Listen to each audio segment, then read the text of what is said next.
wedding of the King's Hand Rogar Baratheon and the Queen Regent Alyssa Velaryon was to be the most splendid wedding Westeros had ever seen. The last large wedding, Rhaena Targaryen's, had been modest, but her mother's was going to be large and spectacular. The High Septon himself would perform the marriage rites on the 7th day of the 7th moon of the new year. The site would be the half-completed Dragonpit on the Hill of Rhaenys. While it was still open to the sky and rising ever higher, its huge tiers of stone benches would allow for tens of thousands to observe the marriage ceremony. The celebrations would include a great tourney, 7 days of feasting and frolics, and even a mock sea battle to be fought in the waters of Blackwater Bay. The cost to the crown was said to be unimaginable, but a necessary distraction. No wedding half so magnificent had ever been celebrated in Westeros, at least in living memory, and lords great and small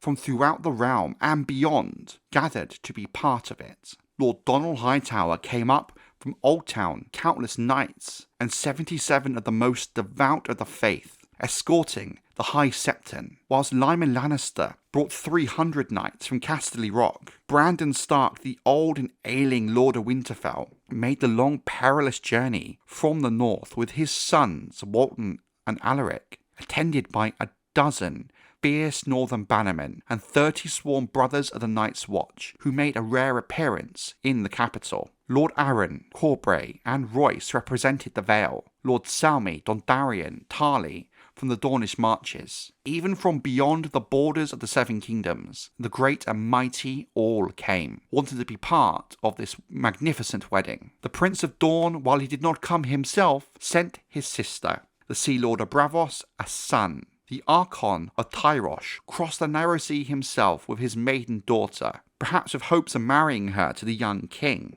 And 22 magisters from the Free City of Pentos also came. All brought handsome gifts to bestow on the hand and the Queen Regent, the most lavish coming from those who had only lately been Maegor's men. The wedding guests came mostly to celebrate the union of Rogar and the Dowager Queen Alyssa, but they had other reasons for attendance. It should not be doubted, given the sheer number of great lords, let alone lords in general, that were in attendance, that politics was at play. Many wished to treat with the hand of the king, who was seen by most as the true power in the realm, while others wished to take the measure of this new boy king. Nor did King Jaehaerys deny them the opportunity. Sir Giles Morrigan, the king's Lord Commander of the Kingsguard and Sworn Shield, announced that Jaehaerys would be pleased to grant audience to any lord or landed knight who wished to meet him, and in total 60 accepted his invitation. Most expected the king to hold these meetings in the Great Hall with the majesty of the Iron Throne towering above, but instead he insisted he entertained the lords in the intimacy of his private solar, attended only by Sir Giles Morrigan, a maester and a servant.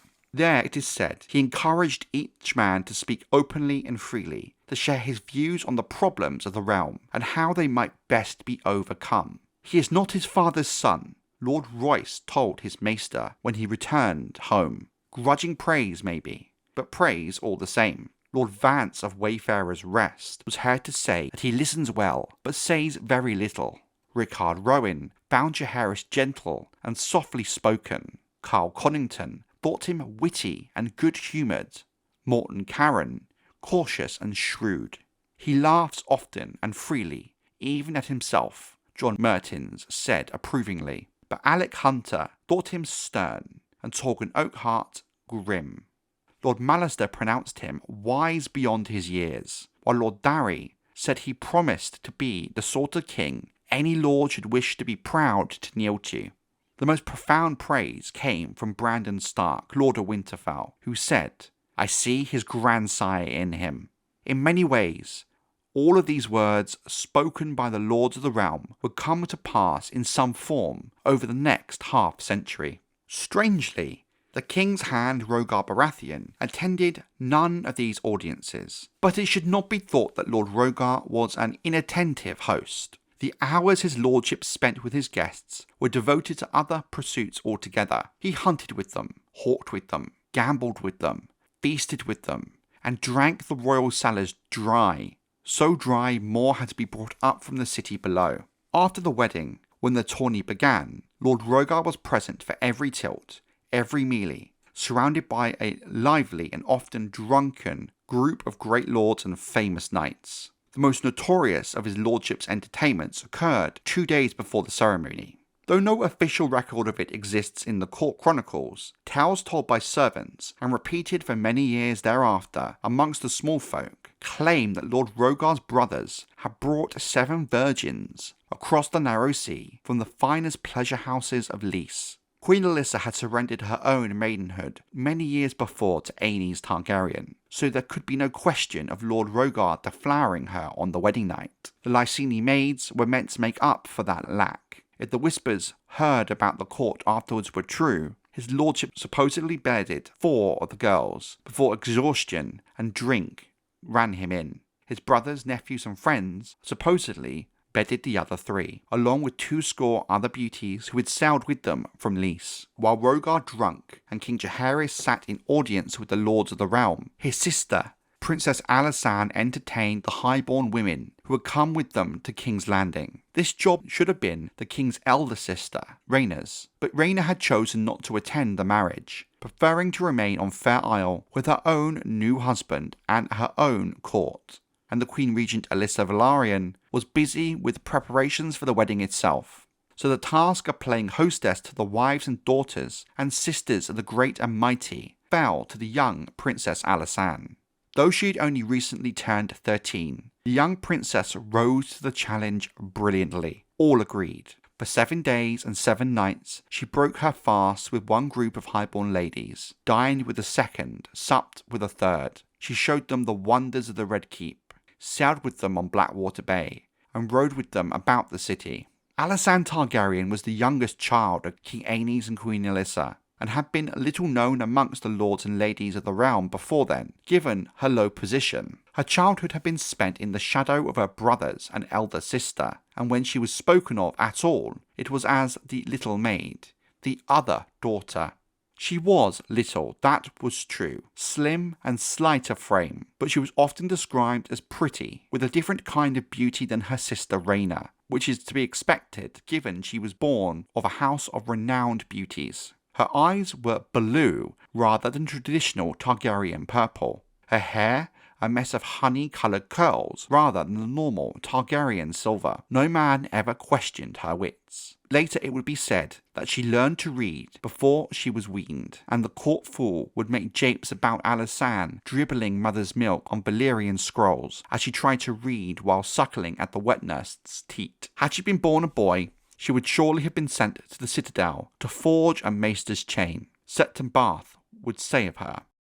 When the day of the wedding finally arrived, more than 40,000 smallfolk ascended the Hill of Rhaenys to the Dragonpit to bear witness to the union of the Queen Regent and Hand of the King. Thousands more cheered Lord Rogar and Queen Alyssa in the streets as their procession made its way across the city, attended by hundreds of knights on well-dressed palfreys, and columns of sceptres ringing bells. Never has there been such glory in the annals of Westeros, wrote Grand Maester Benefer. Lord Rogar was clad head to heel in cloth of gold beneath an antlered half-helm, whilst his bride wore a great cloak, sparkling with gemstones, with the 3-headed dragon of House Targaryen and the silver seahorse of the Velaryons facing one another on a divided field. Yet for all the splendour of the bride and groom, it was the arrival of Alyssa's children that set King's Landing to talking for years to come. King Jaehaerys and Princess Alysanne were the last to appear, descending from the bright blue sky on their dragons, Vermithor and Silverwing, the great leathern wings stirring up clouds of sand as they came down side by side, to the awe and terror of those who gathered.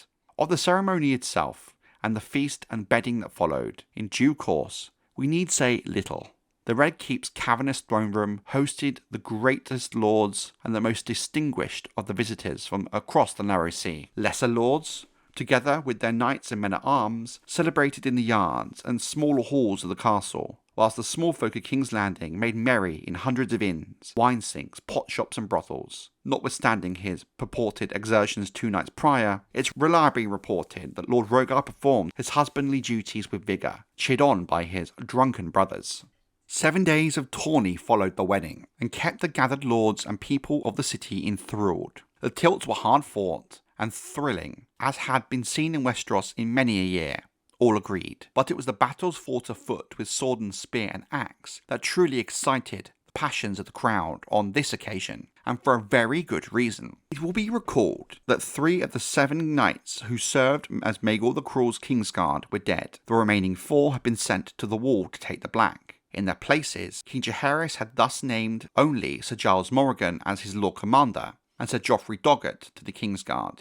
It was the Queen Regent, Alyssa, who first put forward the idea that the remaining 5 vacancies be filled through test of arms, and what better occasion for it than a wedding, when knights from all over the realm would gather. Maegor had old men, lickspittles, cravens, brutes about him, she declared. I want the knights protecting my son to be the finest to be found anywhere in Westeros. True and honest men, whose loyalty and courage is unquestioned. Let them win their cloaks with deeds of arms, while all the realm looks on. King Jaehaerys was quick to second his mother's notion, but with a practical twist of his own. Sagely, the young king agreed that his would-be protectors should prove their prowess on foot, not in a joust. Men who would do harm to the king seldom attack on horseback with a lance in hand, Jaehaerys declared. And so it was that the tilts that followed his mother's wedding yielded pride of place to the wild melee and bloody duels that the maces would dub the war for the White Cloaks. With hundreds of knights eager to compete for the honour of serving in the Kingsguard, the combats lasted 7 full days. Several of the more colourful competitors became favourites by the smallfolk, who cheered them on raucously every time they fought. One was a drunken knight, Sir William Stefford, a short, stout, big-bellied man who always appeared so intoxicated that it is a wonder he could stand, let alone fight. Another favourite of the commons was the Bard of Fleabottom, Tom the Strummer, who mocked his foes with song before each bout. The slender mystery knight known only as the Serpent in Scarlet also had a great following. When finally defeated and unmasked, he proved to be a woman, Jonquil Drake, a bastard daughter of the Lord of Duskendale. In the end, none of them would earn the White Cloak. The knights who did, though less madcap, proved themselves second to none in valour, chivalry, and skill at arms. Only one was the son of a lordly house, Sir Lawrence Roxton from the Reach. 2 were sworn swords, Sir Victor the Valiant from the household of Lord Royce of Runestone, and Sir Willem the Wasp, who served Lord Smallwood of Acorn Hall. The youngest champion, Pate the Woodcock, fought with a spear instead of a sword, and some had questioned whether he was even a knight at all.